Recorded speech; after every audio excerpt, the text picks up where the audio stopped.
Dites non aussi souvent que vous le pouvez. Aujourd'hui, cette semaine, et faites-le sans donner la moindre justification. Hé, tu peux venir m'aider pour mon déménagement cette semaine? Non, je peux pas. Ou mieux, je ne veux pas. Parce que vous pouvez, mais vous choisissez de ne pas le faire.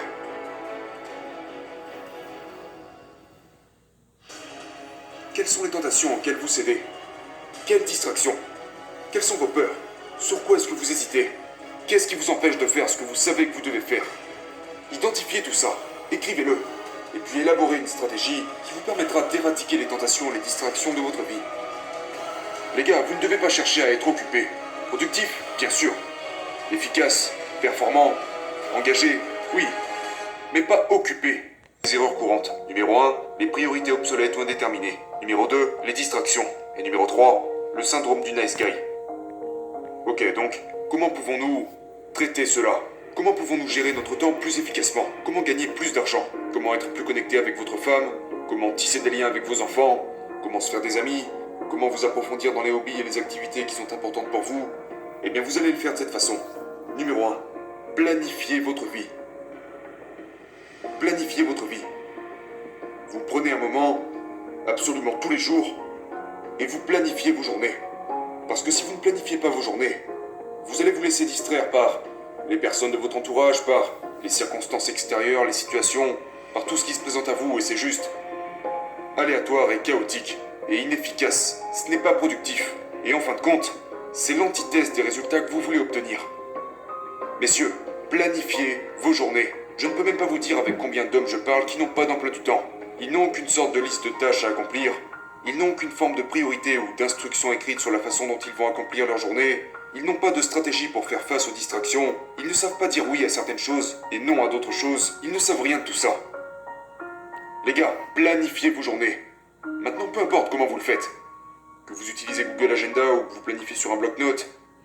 Je m'en fiche de savoir ce que c'est. Mais planifiez vos journées. Faites-le tous les matins sans exception. Oui, même les samedis et dimanches. Lors de vos, entre guillemets, jours de repos. Au passage, il n'y a pas de jour de repos, mais on en parlera une autre fois. Planifiez aussi ces jours-là. Maintenant, ce que vous faites lors de ces jours peut être un peu différent. Si c'est dimanche, peut-être que vous voyez ça comme un jour de repos.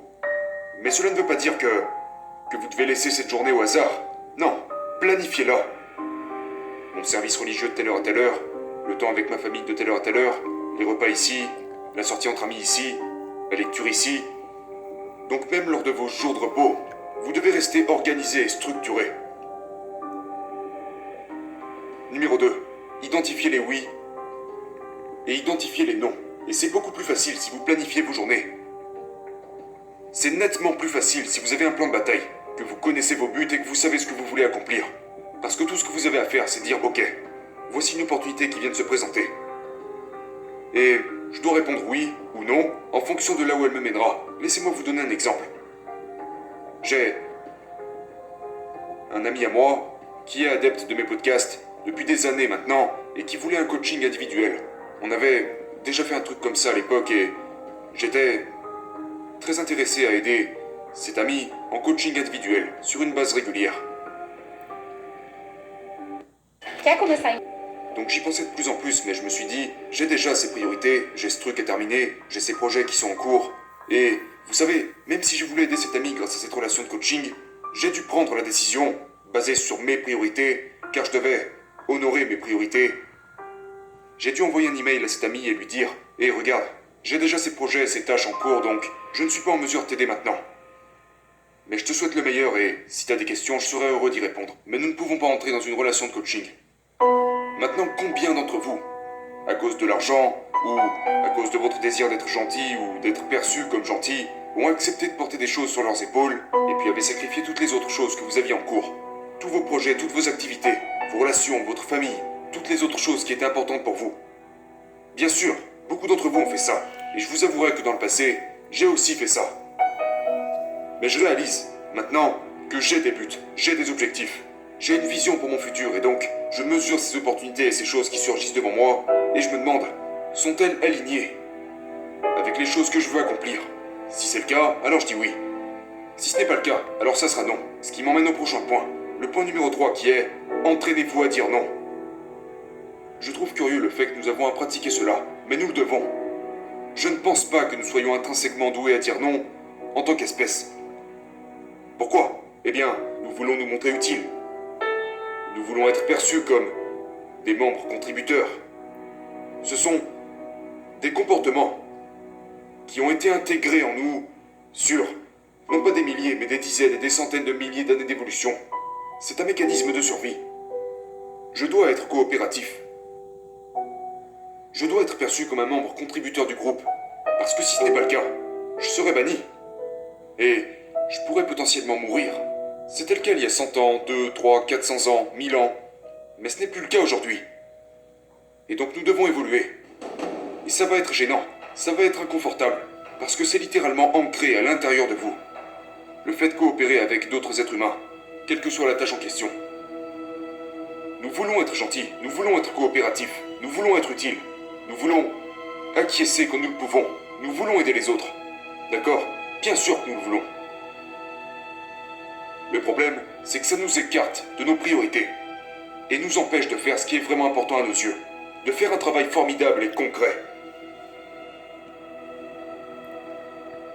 Je pourrais faire toutes sortes de travaux qui rempliraient mes journées, mais qui resteraient insignifiants dans ma vie, ou alors je pourrais passer beaucoup de temps à me concentrer sur les activités les plus significatives, qui m'apporteraient les meilleurs résultats pour moi et pour les gens que je veux servir, vous. Je pourrais être impliqué dans toutes sortes de conneries, mais je ne suis pas intéressé par ça. Je suis intéressé à faire le travail le plus important. Donc je sais à quoi je dois dire oui.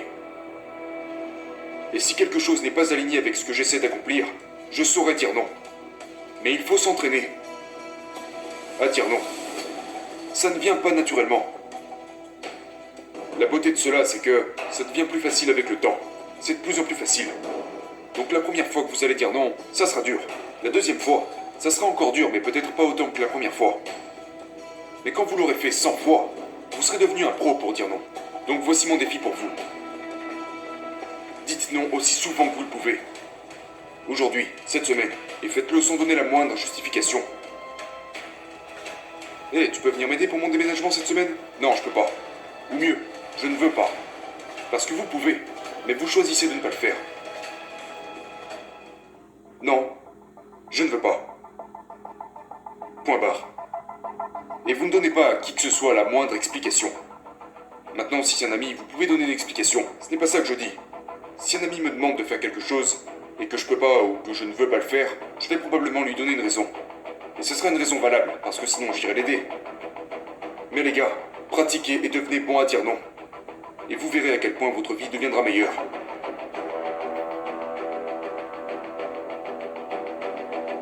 Point numéro 4. Éliminez les tentations et les distractions. Vous devez vous assurer que vous vous en débarrassez et que vous éliminez les tentations et les distractions dans l'absolu. Parce que comme ça, vous n'aurez plus à concentrer votre volonté sur des choses comme l'alcool, la drogue, la pornographie et toutes ces choses qui ne sont que tentations et distractions. Trouvez un moyen de complètement vous débarrasser de ces choses pour que vous n'ayez plus besoin d'exercer une quelconque sorte de volonté pour éviter de vous laisser piéger par ces distractions et ces tentations qui en temps normal vous affecteraient. Mais vous devez également être honnête. Quelles sont les tentations auxquelles vous cédez? Quelles distractions? Quelles sont vos peurs? Sur quoi est-ce que vous hésitez? Qu'est-ce qui vous empêche de faire ce que vous savez que vous devez faire? Identifiez tout ça, écrivez-le, et puis élaborez une stratégie qui vous permettra d'éradiquer les tentations et les distractions de votre vie. Ok, point numéro 5. Ça va être intéressant. Faites plus en faisant moins. Faites plus en faisant moins. Nous, en tant qu'hommes, sommes remplis à ras-bord d'activités, de hobbies, de responsabilités, de tâches, de challenges, de ci, de ça, faire cette tâche, mener ce projet à bien, aller s'entraîner. Tellement de choses à faire.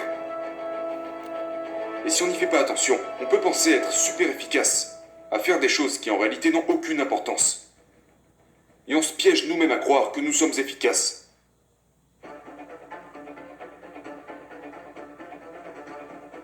Pensez-vous qu'être occupé est une bonne chose? Pensez-vous qu'être occupé est ce qui fait que les autres vous considéreront comme étant important ou spécial? La raison pour laquelle nous disons que nous sommes occupés est parce que nous avons identifié l'occupation comme une médaille d'honneur. Les gars, vous ne devez pas chercher à être occupé. Productif, bien sûr. Efficace, performant, engagé, oui. Mais pas occupé. Alors comment éviter d'être trop occupé? Je vous l'ai déjà dit, dites non aux choses qui ne sont pas alignées avec votre vie.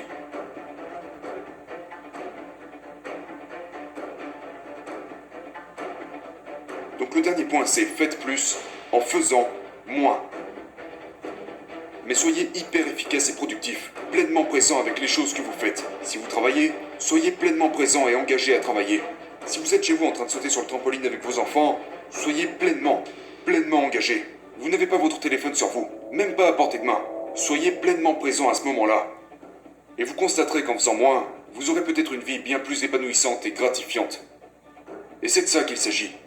Sur votre lit de mort, quand vous regarderez en arrière, vous ne vous direz pas « j'aurais vraiment aimé faire 100 000 $ de plus ». Ou j'aurais vraiment aimé, vous savez, rencontrer juste un client supplémentaire. Non, bien sûr que vous ne vous direz pas ça. Mais ce n'est pas à moi de déterminer ce que vous devrez vous dire sur votre lit de mort.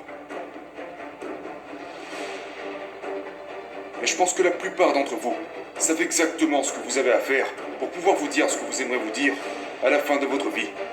Et je ne peux pas l'identifier pour vous. Vous devez l'identifier.